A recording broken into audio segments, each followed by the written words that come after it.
India Legal presents Courts Roundup.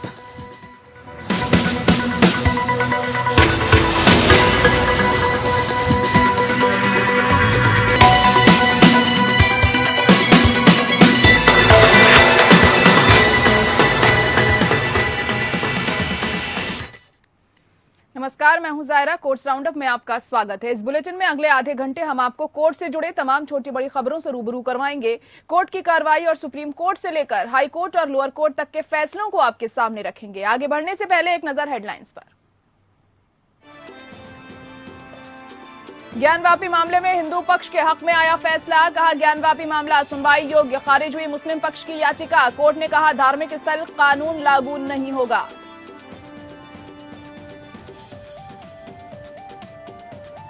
हिजाब case में 16 सितंबर तक सुप्रीम कोर्ट पूरी कर सकता है सुनवाई। अदालत ने कर्नाटक सरकार से मांगा जवाब, 2 दिन का दिया वक्त।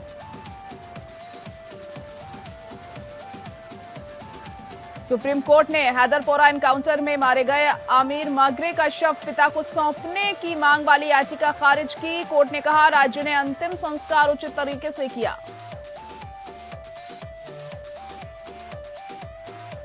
आय से अधिक संपत्ति मामले में दिल्ली हाईकोर्ट ने झारखंड मुक्ति मोर्चा अध्यक्ष शिबू सोरेन को दी राहत। लोकपाल की कार्रवाई पर लगाई रोक।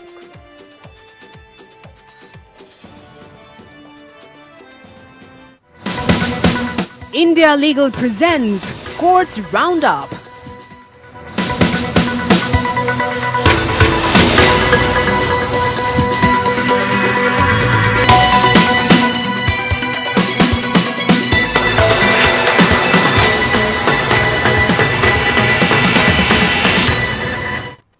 चलिए शुरुआत कर लेते हैं कोर्ट्स राउंडअप की। ज्ञानवापी परिसर स्थित श्रृंगार गौरी के नियमित दर्शन पूजन के मामले पर जिला जज अदालत ने बड़ा फैसला सुना दिया है। कोर्ट ने मुस्लिम पक्ष की अपील को खारिज कर दिया है। कोर्ट ने कहा कि मामला सुनने योग्य है। जिला कोर्ट के जज अजय कृष्णा विश्वेश ने श्रृंगार गौरी मंदिर में पूजन दर्शन की अनुमति की मांग वाली याचिका को सुनवाई के लायक माना है। अब अगली सुनवाई कमिश्नर रिपोर्ट पर हो सकती है। जिला जज ने मुस्लिम पक्ष के आवेदन रूल 7 नियम 11 के आवेदन को खारिज किया। कोर्ट ने मुख्य रूप से उठाए गए पूजा स्थल कानून से इस वाद को बाधित नहीं माना और श्रृंगार गौरी वाद सुनवाई योग्य माना। जिला जज ने 26 पेज के आदेश का निष्कर्ष लगभग 10 मिनट में पढ़ा। इस दौरान सभी पक्षकार मौजूद रहे। कोर्ट ने श्रृंगार गौरी वाद की जवाबदेही दाखिल करने और ऑर्डर 1 रूल 10 में पक्षकार बनने के आवेदन पर सुनवाई करेगी।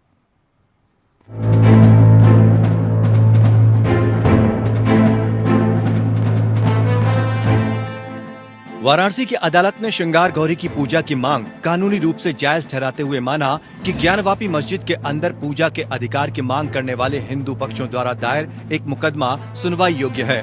कोर्ट ने अपने फैसले में माना है कि इस फैसले में 1991 का पूजा स्थल कानून लागू नहीं होता है। आज कोर्ट ने हमारे आज कोर्ट को मान लिया है। मुस्लिम पक्ष की application places of worship act की उनकी जो प्ली थी उसको खारिज कर दिया है। वक्फ एक्ट की प्ली को खारिज कर दिया है। कोर्ट ने कहा है कि सूट मेंटेनेबल है। अब इस मामले की अगली सुनवाई 22/9 को हो और एविडेंस लीड की जाएगी। जिला न्यायाधीश डॉक्टर A.K. विश्वेश ने मुस्लिम पक्ष अंजुम इंतजामिया मस्जिद प्रबंध समिति द्वारा दायर याचिका को खारिज कर दिया, जिसमें नागरिक प्रक्रिया संहिता के आदेश 7 नियम 11 के तहत दायर एक आवेदन के माध्यम से मुकदमे की स्थिरता को चुनौती दी गई थी। इस मामले में अब अगली सुनवाई 22 सितंबर को होगी। कोर्ट में अब अपनी दलीलें और सबूत रखे जाएंगे। फैसला हिंदू पक्ष में आने के बाद अब मुस्लिम पक्ष इसे ऊपरी अदालत में चुनौती देगा। मुस्लिम पक्ष जिला कोर्ट के फैसले के खिलाफ हाई कोर्ट जा सकता है। तो इसके खिलाफ रिवीजन जाएंगे, कोर्ट जाएंगे। कहता रहा हूँ कितना बोला जाएगा। और ऑर्डर कॉपी सर कब तक? कब मिल जाए, कल अप्लाई करेंगे। जब मिल जाएगी तो देखा जाएगा। किस तरीके से आप देखते हैं? जब तक ऑर्डर नहीं पढ़ लेते हम कुछ नहीं बता सकते। जब तक ऑर्डर नहीं पढ़ लेंगे हम कुछ नहीं कर सकते। पर हमारा कोई कमेंट नहीं है। वादी ने अनिवार्य रूप से काशी विश्वनाथ मंदिर के बगल में स्थित मस्जिद परिसर की बाहरी दीवार पर मां श्रृंगार गौरी की पूजा करने की अनुमति मांगी है। अंजुमन समिति द्वारा उसी सूट को स्थिरता की चुनौती दी गई थी। ये तर्क देते हुए कि हिंदू उपासकों का मुकदमा कानून पूजा स्थल अधिनियम 1991 द्वारा वर्जित है। हिंदू पक्ष ने दावा किया कि वर्तमान मस्जिद परिसर कभी एक हिंदू मंदिर था और इसके बाद मुगल शासक औरंगजेब द्वारा इसे ध्वस्त कर दिया गया था। वहां वर्तमान मस्जिद संरचना का निर्माण किया गया था। खुश है, आज हमारे शिव भी हमारे साथ हैं, आज हमारे काशी रानी सिंह मुर्दाबाद। हमारे काशी निवासी की 4 महिलाएं हैं।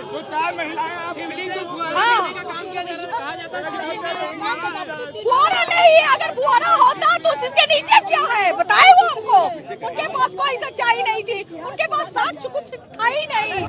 मुस्लिम पक्ष की दलील थी कि 1991 के प्लेसेस ऑफ वर्शिप एक्ट के तहत कोई फैसला लेने की मनाही है। 1991 का ये कानून कहता है कि 15 अगस्त 1947 से पहले जो धार्मिक स्थल जिस रूप में थे वो उसी रूप में रहेंगे। हालांकि अयोध्या के मामले को इससे अलग रखा गया था। पक्षों को लंबा सुनने के बाद जिला न्यायाधीश ए.के. विश्वेश ने पिछले महीने सुनवाई पूरी की और अपना आदेश सुरक्षित रख लिया था। दूसरी ओर अंजुमन मस्जिद समिति ने अपनी आपत्ति और आदेश 7 नियम 11 आवेदन में तर्क दिया कि वाद विशेष रूप से पूजा स्थल विशेष प्रावधान अधिनियम 1991 द्वारा प्रतिबंधित है। न्यायालय के समक्ष वादी ने तर्क दिया था कि आदेश 7 नियम 11 सीपीसी आवेदन को अलग से नहीं सुना जाना चाहिए और आयोग की रिपोर्ट के साथ विचार किया जाना चाहिए। वाराणसी के सिविल जज सीनियर डिवीजन रवि कुमार दिवाकर की अध्यक्षता में पहले मस्जिद का दौरा करके एक रिपोर्ट प्रस्तुत करने के लिए एक सर्वेक्षण आयोग नियुक्त किया गया था। कोर्ट को 19 मई को सर्वे रिपोर्ट मिली थी।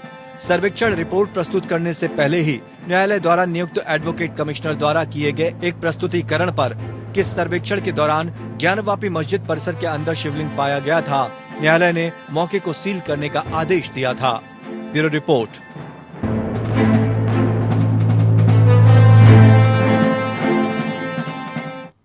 सुप्रीम कोर्ट ने हैदरपोरा एनकाउंटर में मारे गए अमीर मागरे का शव उसके पिता को सौंपने की मांग वाली याचिका खारिज कर दी। कोर्ट ने देखा कि राज्य द्वारा अंतिम संस्कार उचित तरीके से किया गया है।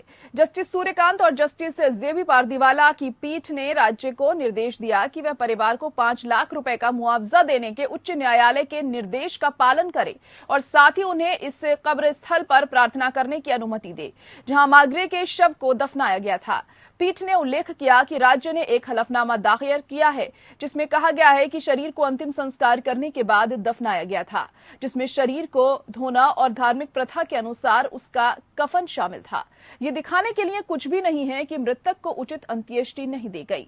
पीठ के उच्च न्यायालय के फैसले को न्याय संगत और समान बताया और आगे की अपील को खारिज कर दिया। जस्टिस सूर्यकांत और जेबी पारदीवाला की एक पीठ मोहम्मद लतीफ मागरे द्वारा दायर एक याचिका पर सुनवाई कर रही थी जिसमें उनके बेटे अमीर मागरे के शव की मांग की गई थी जो नवंबर 2021 में श्रीनगर के हैदरपोरा एनकाउंटर में मारा गया था। याचिकाकर्ता का कहना है कि वह एक निर्दोष था जो सुरक्षा बलों द्वारा मुठभेड़ में मारा गया। पीठ ने मामले की सुनवाई के बाद मामले में फैसला सुरक्षित रख लिया। जम्मू कश्मीर और लद्दाख उच्च न्यायालय ने उनके परिवार को उस स्थान पर धार्मिक संस्कार करने की अनुमति दी थी जहां जम्मू कश्मीर पुलिस ने अमीर मागरे को दफनाया था, लेकिन परिवार को शव सौंपने से इनकार कर दिया था। उच्च न्यायालय ने जम्मू कश्मीर प्रशासन को मागरे परिवार को 5 लाख रुपए का मुआवजा देने का भी निर्देश दिया।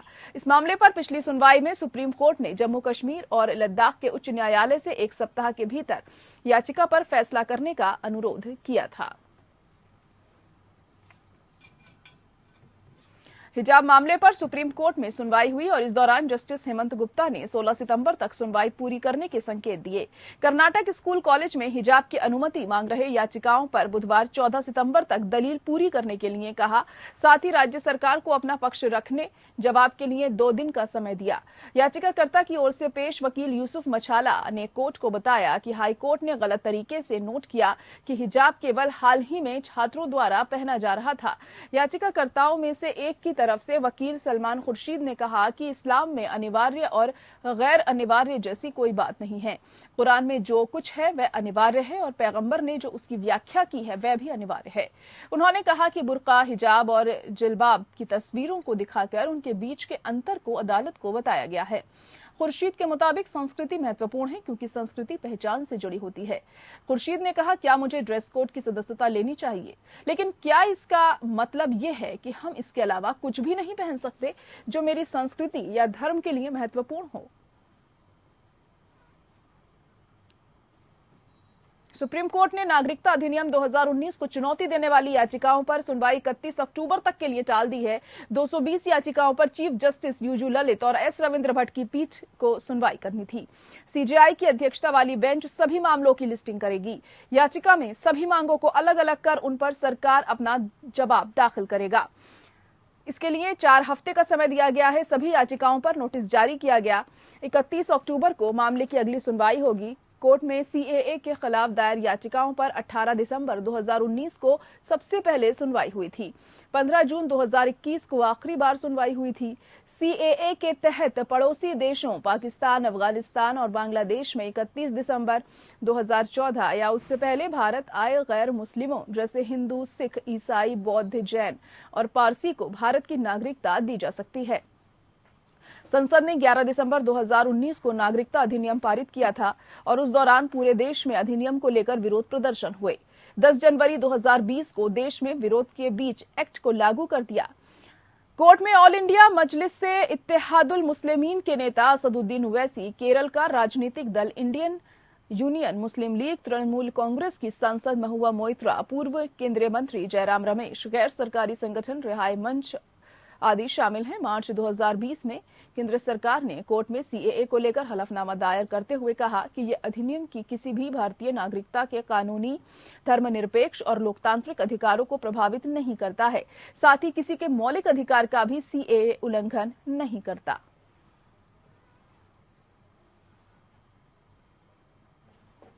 वहीं सुप्रीम कोर्ट के आसपास 1.33 एकड़ जमीन को वकीलों के चैम्बर बनाने के लिए आवंटित किए जाने की मांग से जुड़े मामले में सुनवाई के दौरान सीजेआई ने कहा, आपकी मांग लगातार बढ़ती चली जा रही है, आपकी सभी मांगें पूरी करना मुश्किल है। हालांकि सीजेआई ने केंद्रीय शहरी विकास मंत्रालय को नोटिस जारी कर याचिकाकर्ताओं के द्वारा बताई गई 1.33 एकड़ जमीन को एससीबीए को सौंपने के मुद्दे पर 2 हफ्ते में रुख स्पष्ट करने को कहा।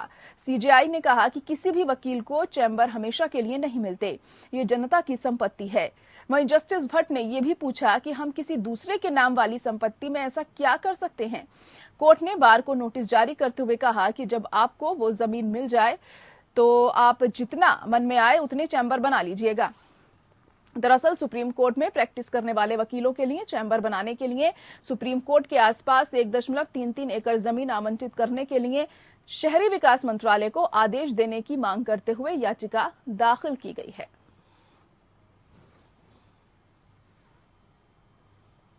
तमिलनाडु की सत्ताधारी पार्टी डीएमके ने सुप्रीम कोर्ट में कहा है कि आर्थिक आधार पर ऊंची जातियों को आरक्षण देने का प्रावधान संवैधानिक नजरिए से की गई आरक्षण की व्यवस्था का मजाक है। डीएमके सवर्ण विरोध की राजनीति के लिए जानी जाती है। उसने देश की शीर्ष अदालत में कहा कि 103वें संविधान संशोधन के जरिए सवर्ण गरीबों के लिए की गई 10% आरक्षण की व्यवस्था आरक्षण की मूल भावना का ही मजाक बनाती है। उसने कहा, संविधान में आरक्षण का प्रावधान सामाजिक पिछड़ेपन को आधार बनाकर किया गया है। इसका मकसद शोषित वर्ग का सामाजिक कल्याण सुनिश्चित करना है। आर्थिक स्थिति के आधार पर ऊंची जातियों को भी इस दायरे में ले आना आरक्षण का मजाक है। पार्टी ने आगे कहा कि शीर्ष अदालत ने इंदिरा साहनी केस में कहा था कि पिछड़े वर्ग के लिए आरक्षण का मकसद नौकरियों में भागीदारी के जरिए सामाजिक मकसद को पूरा करना है। अभी नौकरियों में अग्रणी जातियों का दबदबा है। सुप्रीम कोर्ट में ईडब्ल्यूएस कोटे के खिलाफ कई याचिकाएं दी गई हैं, जिन पर सुनवाई के लिए चीफ जस्टिस यूयू ललित की अगुवाई में 5 जजों की बेंच गठित की गई है। ये पीठ 13 सितंबर को याचिकाओं की सुनवाई करेगी। तमिलनाडु का देश का पहला ऐसा राज्य है जहां आरक्षण का दायरा 50% के पार कर गया है, जो सुप्रीम कोर्ट की तरफ से तय सीमा से ज्यादा है। डीएमके का कहना है कि नौकरियां और शैक्षणिक संस्थानों में आरक्षण का आधार आर्थिक नहीं हो सकता। उन्होंने कहा है कि पूर्व में किए गए भेदभाव और अन्याय के मुआवजे के तौर पर आरक्षण की व्यवस्था की गई है। यह ऐतिहासिक भेदभाव के दुष्प्रभावों को दूर करने का साधन है।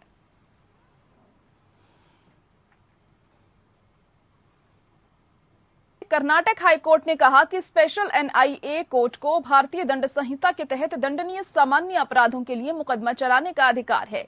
जस्टिस एम नागप्रसन्ना की एकल न्यायाधीश पीठ ने 2020 के बेंगलुरु दंगों के मामले में एक आरोपी सैयद सुहेल तोरवी द्वारा दायर याचिका को खारिज कर दिया, जिसमें 30 सितंबर 2021 के विशेष अदालत के आदेश पर सवाल उठाया गया था। एनआईए अधिनियम की धारा 8 को उनके मामले को आईपीसी अपराधों की कोशिश करने के अधिकार क्षेत्र वाले न्यायालय में स्थानांतरित करने के लिए खारिज कर दिया गया था। तर्क दिया कि अधिनियम के तहत अपराधों की सुनवाई के लिए विशेष न्यायालय बनाया गया है। ये केवल निर्धारित अपराधों की कोशिश कर सकता है। याचिकाकर्ता के खिलाफ जो आरोप लगाया गया है वह यूएपीए के तहत एक अनुसूचित अपराध या अधिनियम के तहत अनुसूचित अपराध नहीं है और इसीलिए मामले को संबंधित न्यायालय में स्थानांतरित किया जाना चाहिए, जिसमें आईपीसी अपराधों के लिए मुकदमा चलाने का अधिकार है, इस तथ्य के बावजूद कि वह यही घटना से उत्पन्न हुआ था। एनआईए के वकील ने तर्क दिया कि अगर किसी विशेष घटना से उत्पन्न होने वाले मामले में ऐसे तत्व मिलते हैं जो 2 अधिनियमों के तहत अपराध बन जाते हैं, तो एक विशेष न्यायालय को उन दोनों 6 अपराधों की कोशिश करने का अधिकार है। इस मामले में घटनाओं ने सभी आरोपियों के खिलाफ 2 तरह के अपराधों को जन्म दिया। पीठ ने एनआईए अधिनियम की धारा 8 का उल्लेख किया, जो निर्देश देती है कि अगर कोई अपराध अधिनियम से जुड़े अनुसूचित अपराध से जुड़ा है तो ऐसे अपराध की जांच एनआईए द्वारा की जा सकती है। कोर्ट ने कहा कि अधिनियम की धारा 14, सीआरपीसी की धारा 223 और सुप्रीम कोर्ट द्वारा दिए गए निर्णयों के संयुक्त पठन पर जो स्पष्ट रूप से सामने आएगा वो ये है कि याचिकाकर्ता पर एनआईए कोर्ट द्वारा भी मुकदमा चलाया जा सकता है। दिल्ली हाईकोर्ट ने आय से अधिक संपत्ति के मामले में झारखंड मुक्ति मोर्चा प्रमुख और राज्यसभा सांसद शिबू सोरेन के खिलाफ लोकपाल और लोकायुक्त अधिनियम 2013 के प्रावधानों के तहत लोकपाल द्वारा शुरू की गई कार्रवाई पर रोक लगा दी। जस्टिस यशवंत वर्मा ने उक्त कार्रवाई की वैधता को चुनौती देने वाली सोरेन की याचिका पर आदेश पारित करते हुए दावा किया कि ये कानून की दृष्टि से और अधिकार क्षेत्र के बिना है। याचिका में तर्क दिया गया है कि यह आदेश सोरेन की आपत्ति पर विचार किए बिना पारित किया गया है कि उनके खिलाफ कोई जांच नहीं की जा सकती है, क्योंकि कथित घटना के 7 साल से अधिक समय बाद शिकायत दर्ज की गई है और लोकपाल और लोकायुक्त अधिनियम 2013 की धारा 53 समाप्ति के बाद ऐसी जांच को रोक देती है। सोरेन ने लोकपाल के सितंबर 2020 के उस आदेश को भी चुनौती दी है, जिसके जरिए लोकपाल ने सीबीआई को सोरेन के खिलाफ प्रारंभिक जांच करने और एक रिपोर्ट सौंपने का निर्देश दिया था। सोरेन के खिलाफ आरोप यह है कि उन्होंने झारखंड राज्य में बेईमान और भ्रष्ट तरीकों को अपनाकर 10 साल से अधिक समय तक बड़ी संपत्ति अर्जित की है। 5 अगस्त 2020 को भाजपा के निशिकांत दुबे द्वारा दायर एक शिकायत के अनुसार भारत के लोकपाल द्वारा कार्रवाई शुरू की गई थी। इसके बाद सीबीआई को लोकपाल और लोकायुक्त अधिनियम 2013 की धारा 20A के तहत शिकायत की प्रारंभिक जांच करने का निर्देश दिया गया था। सोरेन ने दावा किया कि उक्त आदेश उन्हें नहीं दिया गया था। याचिका में आगे कहा गया कि शिकायत की तारीख से प्रारंभिक जांच पूरी करने के लिए 180 दिनों की अधिकतम अवधि 1 फरवरी 2021 को समाप्त हो गई। इस पृष्ठभूमि में ये कहा गया है कि इस समय तक सोरेन से केवल 1 जुलाई 2021 को टिप्पणियां मांगी गई थीं, जो निर्धारित वैधानिक अवधि से परे है। दिल्ली विश्वविद्यालय की प्रवेश नीति पर मुहर लगाते हुए दिल्ली हाईकोर्ट ने सेंट स्टीफेंस को नीति का पालन करने और अपने स्नातक पाठ्यक्रमों में गैर अल्पसंख्यक छात्रों को प्रवेश देते समय केंद्रीय विश्वविद्यालय संयुक्त प्रवेश परीक्षा 2022 को स्कोर को 100% वेटेज देने का निर्देश दिया। हालांकि मुख्य न्यायाधीश सतीश चंद्र शर्मा और सुब्रमण्यम प्रसाद की पीठ ने कहा कि डीयू ईसाई समुदाय से संबंधित उम्मीदवारों के प्रवेश के लिए एकल मेरिट सूची पर जोर नहीं दे सकता है, चाहे वह किसी भी संप्रदाय आदि की हो। पीठ ने कहा कि संविधान के अनुच्छेद 30A के तहत अल्पसंख्यक संस्थान को दिया गया मौलिक अधिकार गैर अल्पसंख्यक प्रवेश के लिए नहीं दिया जा सकता है। सहायता प्राप्त अल्पसंख्यक संस्थानों को विश्वविद्यालय के मानदंडों और प्रक्रिया का पालन करना चाहिए। अनुच्छेद 30A के तहत संरक्षण को इस हद तक बढ़ाया जा सकता है कि यह अल्पसंख्यक संस्थानों को अल्पसंख्यक समुदाय को दिए गए आरक्षण को उपवर्गीकृत करने की अनुमति देता है। पीठ ने आदेश एक छात्र और सेंट स्टीफेंस कॉलेज द्वारा यूजी पाठ्यक्रमों के लिए अनारक्षित गैर अल्पसंख्यक सीटों के खिलाफ छात्रों के प्रवेश के लिए प्रवेश प्रक्रिया की वैधता के संबंध में दायर याचिकाओं पर आया है। पीठ ने कहा कि ऐसे में डीयू द्वारा जारी किया गया संचार को इस हद तक अलग रखा जा सकता है कि याचिकाकर्ता कॉलेज सेंट स्टीफेंस इस निर्देश का पालन करेगा कि CUET 2022 के गैर अल्पसंख्यक वर्ग यूजी पाठ्यक्रमों में छात्रों के लिए 100% वेटेज दिया जाना चाहिए। हालांकि डीयू ईसाई समुदाय से संबंधित उम्मीदवारों के प्रवेश के लिए एकल मेरिट सूची पर जोर नहीं दे सकता है। और इसी के साथ कोर्ट्स राउंडअप में आज के लिए इतना ही। मुझे दीजिए इजाजत। नमस्कार। India Legal presents Courts Roundup.